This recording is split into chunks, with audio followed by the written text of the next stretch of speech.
Já pararam para pensar na força absurda que é necessária para cravar uma estaca de concreto no chão?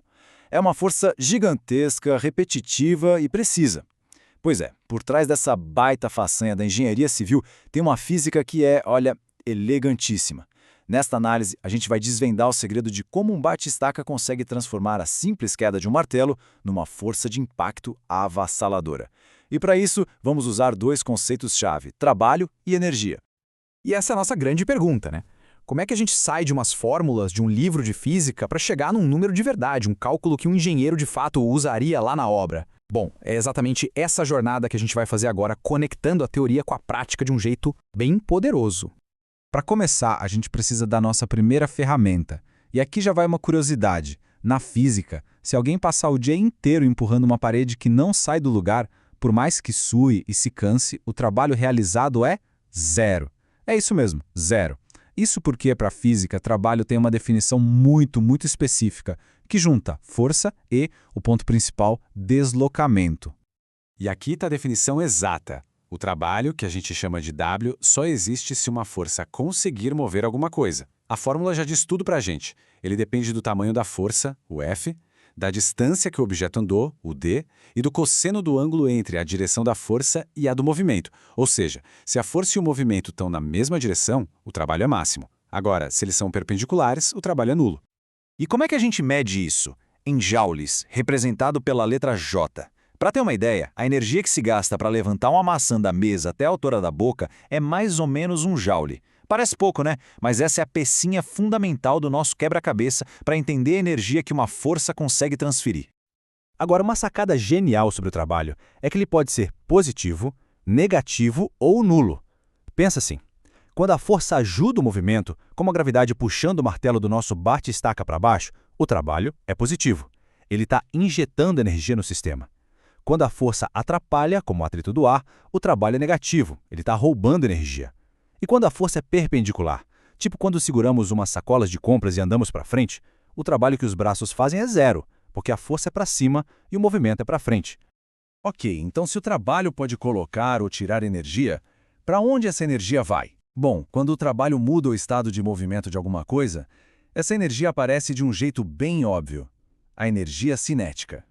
A energia cinética, que a gente chama de K, é literalmente a energia que o movimento carrega. A fórmula dela é de uma simplicidade que até engana, mas esconde um poder enorme. Ela só depende de duas coisas: da massa do objeto e, o mais importante de tudo, do quadrado da velocidade dele. A relação com a massa é bem direta, como a gente espera. Se um carro tem o dobro da massa de outro e os dois estão na mesma velocidade, o mais pesado tem o dobro da energia cinética. Tranquilo, faz sentido. Mas é aqui que a física mostra sua mágica. Por causa daquele v ao quadrado na fórmula, a velocidade simplesmente domina a equação. Se a gente dobrar a velocidade de um objeto, a energia dele não dobra, ela quadruplica. Se triplicar a velocidade, a energia é multiplicada por 9. É por isso que excesso de velocidade no trânsito é tão perigoso e, no nosso caso, tão útil na engenharia. Certo. Até agora, a gente viu o trabalho como uma transferência de energia e a energia cinética como a energia do movimento. Chegou a hora de juntar esses dois mundos com um dos teoremas mais importantes da mecânica. A pergunta que fica é: como esses dois conceitos conversam? Qual é a relação? Se uma força realiza um trabalho para acelerar um objeto, o que exatamente acontece com a energia de movimento dele? A resposta é uma ponte direta e matemática entre os dois.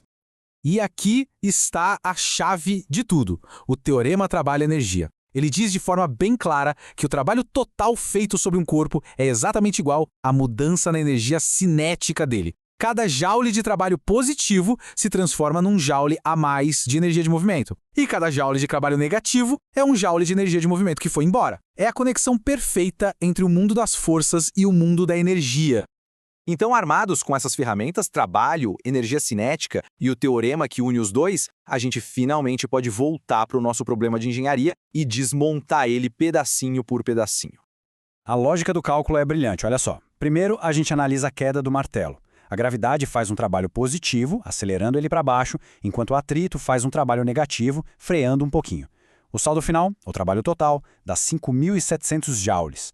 Pelo nosso teorema, isso quer dizer que no instante exato antes de bater na estaca, o martelo tem 5.700 joules de energia cinética, E aí, toda essa energia é gasta de uma vez para fazer trabalho na estaca, empurrando ela para dentro do solo por 7,4 centímetros até parar completamente.